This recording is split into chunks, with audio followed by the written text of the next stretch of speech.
इस आईआईटी का पहले कैंपस टूर देख लेते हैं, उसके बाद इसको डिटेल में जानते हैं, ठीक है।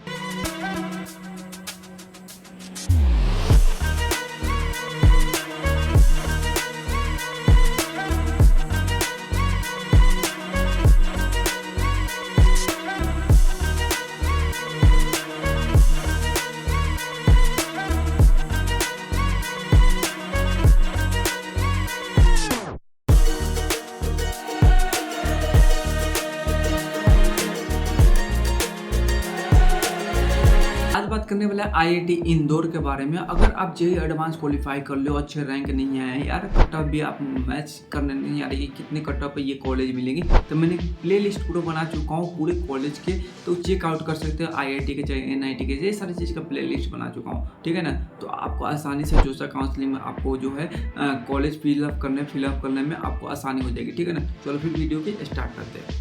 तो हम बात करते हैं आईआईटी इंदौर के बारे में। किसी भी कॉलेज में जाने के लिए ना, पहले जाने से पहले उसका ओवरव्यू जानना बहुत ज़्यादा जरूरी हो जाती है। तो थोड़ी सी जान लेते हैं। जैसे कि एस्टेब्लिश जो हुई थी 2009 में हुई थी। इंस्टीट्यूट टाइप का बात करते हैं, जितने भी आईआईटी हो वो गवर्नमेंट है आपको, ठीक है ना। लोकेशन की बात करो तो आपको इंदौर मध्य प्रदेश में आपको देखने को मिल जाती है ये। एग्जाम की बात करते हैं आपको जेईई एडवांस और गेट और जेम दोनों 3 से देखने को मिल जाती है आपको। अब देखो जेईई एडवांस जो है यूजी प्रोग्राम के लिए हुए, गेट के जो होते हैं पीजी प्रोग्राम के लिए हो जाते हैं। अब ये डिफरेंस बता देता हूँ मैं। जैसे कि यूजी प्रोग्राम के लिए आप जाते हो, जैसे जेईई एडवांस देके जाते हो तो 12 के बाद जाते हो, ठीक है ना। अब 12 के बाद जाते हो तो यूजी प्रोग्राम 4 साल के होते हैं। अब गेट के लिए जाते हो तो आपको किसी भी इंस्टीट्यूट से, मान लो कि आप किसी भी आपको करण वश आपको नहीं मिली आईआईटी, तो उस समय 12 के बाद क्या कर सकते हो कि आप किसी भी इंजीनियरिंग कॉलेज में प्राइवेट में ले लो या गवर्नमेंट छोटे में ले लो, ठीक है। बट उसके बाद क्या करोगे कि आप फिर से आपको गेट देना पड़ेगा। जब आप ग्रेजुएशन हो जाओगे उसके बाद आपको गेट देने के बाद क्या होगी कि आपको कॉलेज फिर से फिलअप करना पड़ेगा, कॉलेज आपको भरना पड़ेगा, उसके बाद आईआईटी आपको मिल जाएंगे, ठीक है ना। उसमें आप एमटेक जाके कर सकते हो, ठीक है। उसका टोटल कैंपस एरिया की बात करते हैं 501 एकड़ में देखने को ये कॉलेज आपको मिल जाती है, ठीक है ना। रैंकिंग की बात करें तो कोई रैंकिंग की फर्क नहीं पड़ती है, बट मैं बता देता हूँ आपको, ठीक है। 28 आपको देखने को मिलते हैं आउट ऑफ 200 में से। देखो इंजीनियरिंग कर रहे हो बहुत ज़्यादा इंडिया में है, 4000 से ऊपर है, बट जो आपको जो है टॉप के ये 200 माने जाते हैं एनआरएफ रैंकिंग में, ठीक है ना जी। कोर्स ऑफर की बात करते हैं, यहाँ पर कोर्स बहुत सारे हैं, बट मैंने मेन जो कोर्स है यहाँ पर लिख दिया, जैसे बीटेक, एमटेक, एमएससी, ठीक है ना, पीएचडी, ठीक है ना। तो जो हम लोग मेन बात करेंगे, फोकस जो करने वाले इस वीडियो में, ये सिर्फ बीटेक के बारे में बात करने वाले। तो अगर बीटेक की अगर ब्रांच की अगर बात करें तो computer science engineer, mechanical engineer, electrical engineer, civil engineer, metal engineering, ठीक है ना। ये सारी चीज़ें आपको ब्रांच देखने को मिल जाती है। 1-2 और ऐड हुए हैं शायद न्यू में, ठीक है ना, तो देख लेना आप।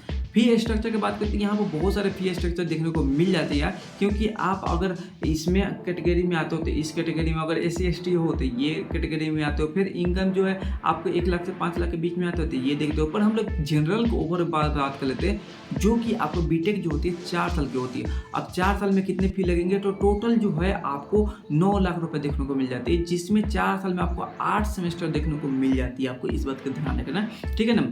अब देखो सबके लिए अलग अलग फी होंगे, ठीक है ना, पर जनरल यहाँ पर क्या लगेंगे 9 लाख रुपए लेके चलो। और यहाँ पर हॉस्टल फीस जोड़ दोगे तो 1,28,000 रुपये, तो यानी कैसे हो तो आपको टोटल फीस जो है 11 से 12 लाख रुपए देखने को मिल जाती है, ठीक है ना।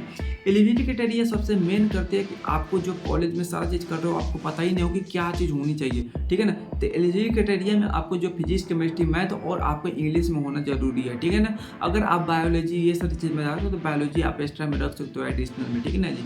अगर आप एक बात और ध्यान रखना कि आईआईटी में जाने के लिए जनरल की जो है 75% होना चाहिए, और ओबीसी और जनरल के लिए 75% चाहिए, और आपको अगर SC ST हो तो 65% में ही ले लिया जाता है आपको, ठीक है ना। अब बात कर लेते हैं बीटेक के एडमिशन प्रोसेस के बारे में। तो स्टेप बाय स्टेप जान लें। जैसे कि आप जेईई एडवांस एंट्री कर लिए होंगे, ठीक है ना, उसके बाद आपको कट ऑफ आ गए होंगे, तो कट ऑफ मैच करो कि मेरे कट ऑफ इतने मिल रहे हैं कि नहीं। अगर नहीं मिल रहे तो जितने आईआईटी उसको भर दो, ठीक है ना, ब्रांच के प्रेफरेंस के हिसाब से, ठीक है। डॉक्यूमेंट उसके बाद आप वेरीफाई, जब आपको अलॉटमेंट मिल जाती है कि हाँ ये कॉलेज में जानी है, तो ये डॉक्यूमेंट कौन कौन से लगेंगे यहाँ पर मैंने लिख दिया हूँ। ठीक है, अब कटअप की अगर बात करें यहाँ पर, तो जे एडवांस में आपको कटअप जो है केमिकल इंजीनियरिंग है तो 8,000 साढ़े 8,000 कह सकते हो कि आप यहाँ पर देखने को मिल जाती है। यहीं सिविल के बात तो 9,000 देखने को मिल जाती है। कंप्यूटर साइंस की बात करते हैं 1300 अगर है रैंक तो आप जा सकते हो। ठीक है ना जी। स्कॉलरशिप की बात करते हैं MCM स्कॉलरशिप देखने को मिल जाती है, सेंट्रल सेक्टर SCSS से देखने को मिल जाती है आपको। ठीक है ना। उसके बाद आपको क्या होती है कि आप मान लो कि आप चले गए कॉलेज में, आपको 7 CGPA सेमेस्टर में आ रहे हैं, 8 CGPA आ रहे हैं, तो आप क्या करोगे कि एक मिनिमम जो होती है 7 CGPA, ठीक है, तो उसमें भी स्कॉलरशिप मिल जाती है। अगर 7 CGPA आप मेंटेन यानी 70% आप मार्क्स लेके चलते हो तो आपको स्कॉलरशिप मिलने की चांसेस ज़्यादा रहती है। ठीक है, इस बात को ध्यान रखना।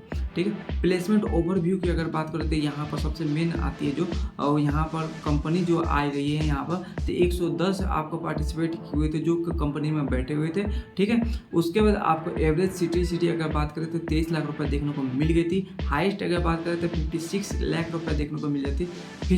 परसेंटेज ऑफ अगर प्लेसमेंट की अगर बात करें तो 94 देखने को मिली थी। कैसे तो बहुत बढ़िया है। ठीक है ना। टॉप कंपनी की अगर बात करें तो जैसे कि माइक्रोसॉफ्ट, फ्लिपकार्ट, सिस्को, और यहाँ पे एक अपॉर्चुनिटी आपको और देखने को मिल जाती है। वैसे तो सारे IIT में थोड़े आते हैं, बट यहाँ पर सबसे ज़्यादा मेंशन की हुई जैसे कि PSU प्राइवेट सेक्टर जो होती है, वो PSU जो होते हैं आधा प्राइवेट आधा गवर्नमेंट, वो कंपनियाँ भी आती हैं यहाँ पर। तो भारत पेट्रोलियम, इसरो, HP, गेल, इंडियन ऑयल, ये सारी चीज़ें आपको देखने को मिल जाती है यहाँ पे। हीरो कोर में अगर देखा जाए तो हीरो, क्वालकॉम, जॉन डी, ठीक है ना, ये सारी चीज़ें कंपनी आपको देखने को मिल जाती है। ठीक है ना। तो बताओ क्या चीज़ छूटा, आपको कोई भी लग रहा है कि डाउट है तो मुझे कमेंट में कर देना, या कर सकते हो इंस्टाग्राम पर। कोई ज़रूरत नहीं कि मुझे फॉलो करो, आप डायरेक्ट मुझे इंस्टाग्राम पर मैसेज कर देना, मैं रिप्लाई दे देता हूँ बहुत जल्दी। ठीक है ना। चलो फिर मिलते हैं, बाय बाय।